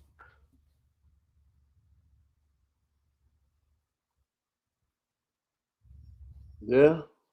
Dante would have been different though. Yeah. Him versus Tyler in a quarterback competition, that would have been very interesting. And I know you don't want to start a true freshman, but hey, he would have made it tough. Can't even have made it tough, that's for sure. Lucky Lefty Podcast, Apple Podcast, Spotify. Go over to the Irish Breakdown board. I did see, well, yesterday, some unfortunate news, but I got Ryan Robert, who had to leave the show in the middle of the show. Spoke with B. Drisk and him earlier. All is well regarding the situation from yesterday. Uh, Continue to keep him, his wife, who's with child, and their younger daughter in your prayers. In your prayers, man. It was a tough situation yesterday, but all is well. Everything's back on track, and they'll be adding to the family, to the Roberts family, in a couple of weeks. So Keep that in mind. All right. Tomorrow we're going to check out some safeties and some running backs for the 24 and 25 class. And then we're going to dive into we're going to try and dive into some Michael Shrewsbury as well. Just a little bit. Get a little tidbit of that. And then we're going to talk about the offensive side of the ball. Left is about to be very critical of what he saw in the spring game because he doesn't feel like he saw enough in the spring game, and he's going to tell us what he wants to see from Jared Parker and the Notre Dame offense when the lights finally flash on against Navy in the last Saturday of August. Great show. Thank you guys for joining in. Left, as always, man, you guys got a big win last night. It was a huge night for the city of Chicago. Welcome Connor Bedard to the Chicago Blackhawks as the number 1 overall pick in the 2023 NHL draft. We got a shot left to be back at it in about 3 or 4 years. I'll be watching the Blackhawks. All right, look, Arlington Heights is going to be popping in the next couple of years. Better get you a little condo over there and start Airbnb-ing. It's going to be late in the postseason. You're going to have to be booking. You might be right. Because they're building that thing to host Final Fours, stadiums, Big Ten championships, all types of stuff. Chicago's a great, major airport city. So, dude, the airport is like 20 minutes from there, 15. Yeah, they said this is a central hub of entertainment. This ain't just no Bears. The Bears just happen to be in the building, so we gotta make them good too. If they can go back and watch, if they can go back, or if they can replicate what the Cronkies did with SoFi, which you have to understand, the Cronkies bought a former horse track and turned it into a stadium and community, and the Bears are looking to do the same with Arlington Racetrack, purchasing it from Churchill Downs, and looking to do the same thing. If they can replicate that, because I hear now the residential part is just really starting to pop off out there in Inglewood. Yeah. Oh, it's super gentrified. Yeah. But yeah, same thing. Look how convenient. They get a new stadium in 17. Yep. Then the championship in 18. In the new stadium. And it only took, if I'm not mistaken, it only took them 4 years. I think they purchased Hollywood Bowl in 14. Yep. They purchased the land and the stadium was done. So stadium done in 17, win a championship in 18. Yeah. Coming to the Bears Stadium soon. Yeah. Man, you know what time it is.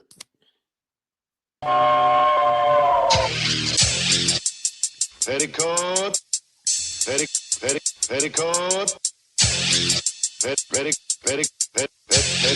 Petticoat Junction. It's time to get petty. Oh, we did a good job executing. Are you upset with something? And fire up the Petticoat Junction train. I just don't like you. You don't? No. What is today's petty historic? Petty Junction.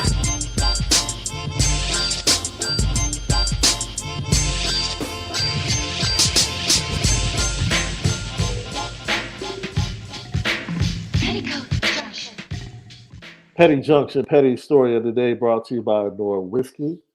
OnoraWhiskey.com for premium American whiskey. OnoraWhiskey.com. Hey, Lef, over the weekend, I don't know if you saw this. Oakland A's broadcaster trying to talk about the Negro Leagues. You know he says it at home in private. Somehow used another word in place of the word Negro. Now he says it at home because he was just so calm when he was saying, you know how when you mess up, you say something you didn't mean to say, but he was just, it was like flowing like water. He just kept going. And his co-host didn't really do anything either. He just kind of looked No. I thought I was going to see the big eye from the co-host or something like. He didn't even flinch.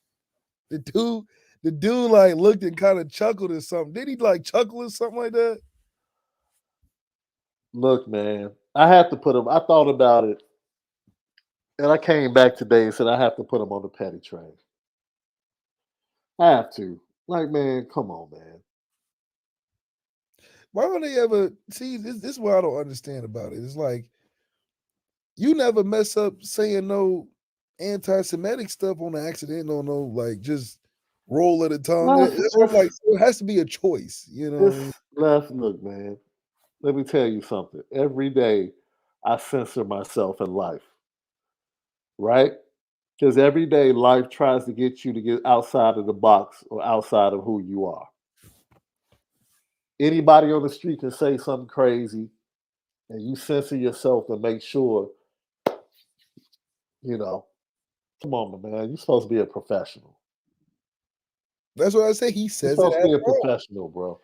He says it at home, Shaun. And for the Oakland A's organization to still be mulling around and trying to think about suspension, it's like, what's there to think about? What is there to think about? Now, I never call for anybody. I don't. It's not up to me to say somebody should lose their job. That's not. Yeah, I don't think losing the job thing, I think it's gotten out of hand, on some of this stuff. Like, I don't think the man should lose his job over that. At the same time, I think that, it's the way you go about after is what always kills me. These apology letters and that's what makes me be like, all right, you should get fired because this is your exit letter. Like, what are you talking about? I'd rather them just be like, man, I was thinking of something and I said it. Oh man. It's like, dude. This is a live TV, man. Like, oh man. Like, I've said some things and caught myself like, oh, wait a minute. I didn't want to say that. Even stop, yo. Right. The fact that he didn't even stop. He didn't even look different. He didn't get the big eyes. Oh, I just said something. It was just, oh yeah, the league. It wasn't until commercial break, everybody behind the camera was like, Yeah. You know what you just said, right? He like, what? Oh, we on camera? I thought we was in my living room. Now, I want to put Sports Illustrated on the petty train. I'm gonna sound like a hater, Left. I'm gonna sound like a hater.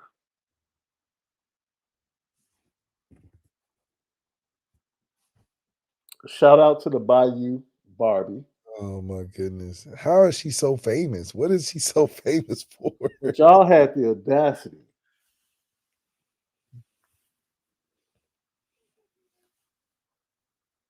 to put on the swimsuit model. I know. to put her in a swimsuit issue. I don't know how. Did Skylar Diggins, was she part of the swimsuit issue, bro? I think so. I'm just saying, if I missed it, I'm just saying it's been better. It's been better representation. It's been better representation for the swimsuit issue, bro. And I promise you, I'm not hating. Come on, Shaun. I'm just saying, bro. Look, don't do that to me, bro. Don't do that to me. You know what I mean? I love the Bayou Barbie. No comment. No, I can't even comment because I'm gonna take it there. Okay, you were right. Correct. You are correct. Skylar Diggins was part of the Sports Illustrated swimsuit issue, October the 24th, 2014. She was. Man, Shaun She was. Yeah, that's right. That's right, John Massey. Damn, Shaun, you done. Huh? Wait, man. I'm just Look, bro. Hey, Leave that girl alone, Shaun. Let her. tell me. But I was gonna come from the Stop. angle of Wait, what she wait. told Ray Hold was on. he Wait a coming minute. Wait a minute, dude. I'm not from. hating.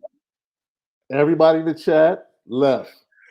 If I call you on Yo, the phone, if I hit you on the phone left, and I say left, yes, on the phone, I say left, on the phone. Skylar Diggins is in the swimsuit issue. She's the centerfold, bro. Right? You got that right. I Yeah, call I'll you be like, back. yeah, it's sitting on my counter. I call you the next week, and I call you the next week and say left. Angel Reese is the centerfold. See, that's bad back-to-back weeks though. But That's that's a not. bad See, look at your reaction. It's not the same. follow-up. That's a bad follow-up. No, your reaction is not the same. That's all I'm saying. I'll be like, wait a minute, the next week they didn't even let this one marinate. That's all. That's all I was saying. Look, man, that's what I'm saying. I'm just saying I was wrong because I was about to put Sports Illustrated on the petty train because I didn't know that they did have Skylar Diggins. So now I can't put them on the petty train because I was Okay, I about to thought say, the wait a petty minute. I was about to say, man, y'all went to the Bayou Barbie and didn't get Skylar Diggins in the sports swimsuit issue? Like, come on, man. It's a fine line on this petty So wait train. a minute. You were actually October 24th, 2014. Wait a minute. What was the vibe around campus when that came out, Left? Because you were actually a freshman, I right? wasn't a fan of Skylar when I came to school. I just thought it was like, all right, it's All right, like so see, you're one of those. You're one of those, huh? it was like See, okay, Left is one of those people. Left is one of those people. He doesn't like Beyonce because he doesn't like the girl that everybody fawns over. That's the type of dude Lefty is. it was just like, man, she walked around like she the president. I'm like, okay, like, all right, you What do you mean? She was. man, listen. I could beat See, you Left. 1-on-1. Nah, she can play basketball though. No, we played together. She's actually pretty good. Like, she knew how to how you play your cousin in the game and he's younger than you, and you like, oh, I'll whoop him in the game. But your cousin knows all the controls and shit. You just like he know all the secret moves and stuff. That's Mhm. Skylar. It's like, oh, I'll beat Skylar 1-on-1. And she pull out all the left, right, down combos on you. Like, damn, this is from TV. I saw this on TV. She hit you with all the TV basketball moves, and you like, damn. You like, okay, you pretty good.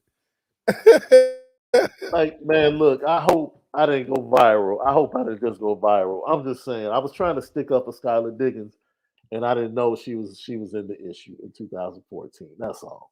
That's all. I wasn't trying to come for the Bayou Barbie.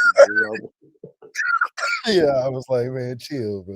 I didn't put her on the petty train. I put Sports Illustrated on the petty train. I want to make that It's the abundantly way you clear. it's the way you did it though. It's the way you did it though. I thought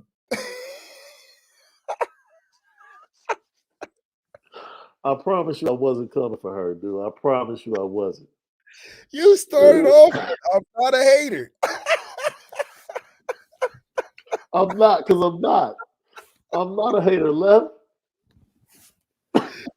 Oh man. I promise you. I was just trying to stick up for Notre Dame or Skylar Diggins. That's it, bro.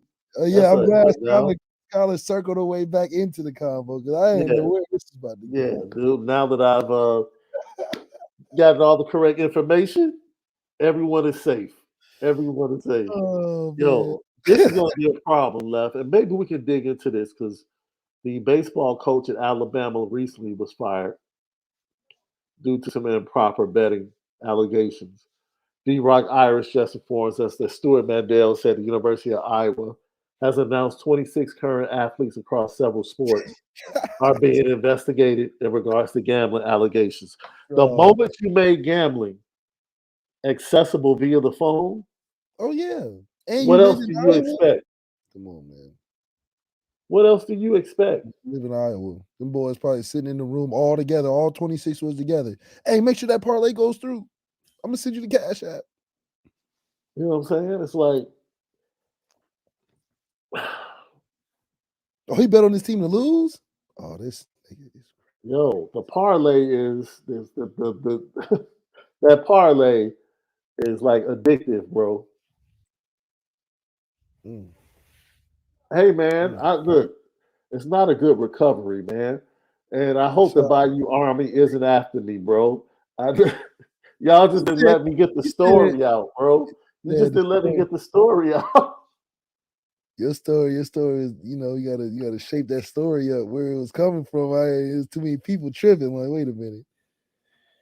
Woo. I Oh, was gonna say, like, oh, what is she getting?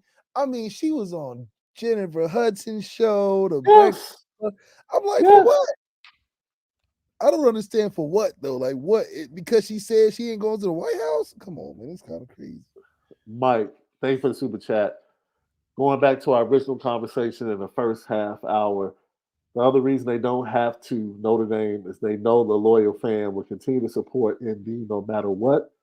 I'm dropping nearly $5,000 for the Central Michigan Ohio State week.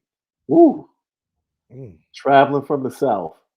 They mm. know they bank on us. Mike, They we banking on you.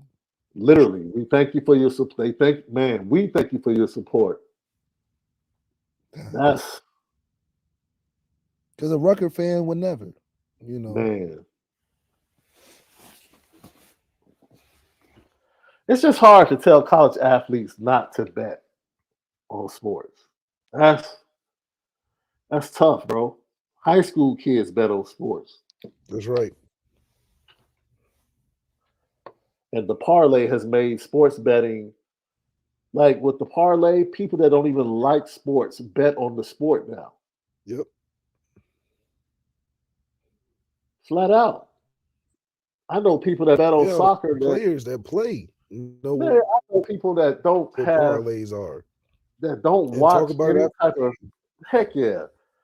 They don't watch Premier League soccer, but they bet on the games.